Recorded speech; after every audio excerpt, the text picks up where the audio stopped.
G'day cocktail lovers, it's time for another Meal Put Monday! And I feel compelled to throw in the disclaimer, it may not be Monday when you're watching that because time zones are different. I swear it's Monday as I upload this. Also, this is the internet, someone could watch this at any time. Like I said, time zones, you know what? To paraphrase a famous man, time is an illusion. Cocktail time, doubly so. Anyway, I was inspired to do this clarified cocktail when I saw a cocktail recipe for a drink called a snowbird. It seemed essentially to be a well-known tropical drink, the painkiller, but with mezcal instead of rum. And it caught my eye first because that just seemed like an interesting swap. Second, it has orange juice, and I'm always looking for ways to use orange juice after I peel the orange repeatedly for garnishes. Then it's like, oh, I've got to juice this. I could just drink orange juice, but I do like to make clarified drinks with it as well. The painkiller is far and away one of the best clarified cocktails. When you clarify a painkiller, that is, of course, because it's not traditionally clarified. So I thought, mezcal painkiller, I'm gonna go for it. Another bit of fun I'm having with this, the recipe had some orange liqueur in it, and I thought, this is an excuse to make a blue clarified cocktail because I'm going to put blue curacao in it. Much more proportionally than is in the original recipe, but I'm tweaking it for a couple of reasons. To fit in with the tropical vibe, the recommended sweetener is cream of coconut, which is really coconut cream and sugar mixed into a syrup. It's that simple. I am going to use coconut cream as the clarifying agent.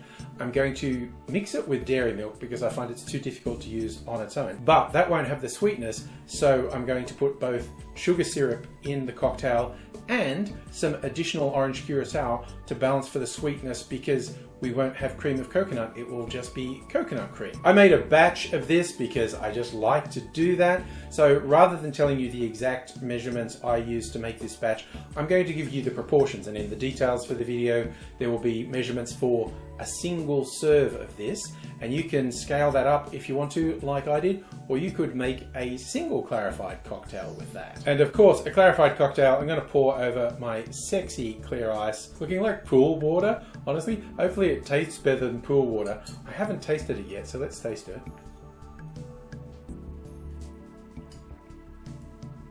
It's got a really strong coconut carrying through it, which is extremely nice. It's lost most of the smoke from the mezcal, but it still has that earthiness you get from agave spirits. It's a very interesting drink. In fact, you know what? I'm gonna have to make the snowbird at some point because the original version just sounds really good. I've leapt straight into this clarified version, but it's really tasty and it is worth making. I'll show you how to make it.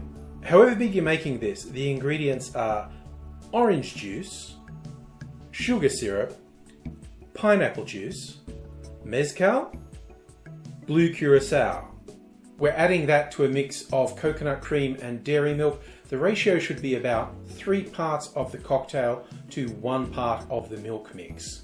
Give it a gentle stir as you add the cocktail, and then we let it sit for a little while, maybe only half an hour, and you'll start to see separation as the milk mix curdles. I'm pouring that through a paper coffee filter in a funnel, and you let it run through for a while because we need the curds to settle in that funnel to do the clarification. So the first bit that runs through won't be completely clear. Let it run for a while and then pour it back through, or alternatively, you can run the entire batch through more than once. And when that's ready, I'm pouring that into a rocks glass, of course over a big chunk of sexy clear ice, and garnishing with a twisted orange peel and a maraschino cherry on a skewer. To go with the tropical theme, you could obviously go over the top with tropical style garnishes as well. I decided not to. I decided to keep it relatively simple. Another fun thing you can do with this, the whey from the milk that goes in here, because it separates into curds and whey. You don't use the curds, the whey is added. It changes the viscosity of the drink, and there's like a natural foaming agent. If you shake a milk clarified cocktail, it will naturally form a head of foam. So if you wanted to serve it up, shake it really hard with ice and then put it in a coupe or a Nick and Nora glass, and you get a nice drink that as it settles, it'll go clear and it'll have a foam head, which looks nice as well. But I've gone for sexy clear ice, showing off the clarity of the cocktail, and it's really tasty. It's got, like I said, the really strong coconut flavor, but it's got this silky mouthfeel that you don't get from the cocktail straight up. It's really enjoyable. I think it's worth going. If you feel like putting a bit of time into an experiment, try clarifying a snowbird and calling it a bluebird, like I'm doing. If you do, of course, let me know. Or if you have any questions about clarification, because it can be tricky, let me know. I've done dozens, hundreds. I lose track of how many clarified cocktails I've made over the years. But it's fun and it tastes good. And I hope you do try it. And I hope you come back to see me again sometime. Until I do see you again, I'll say cheers.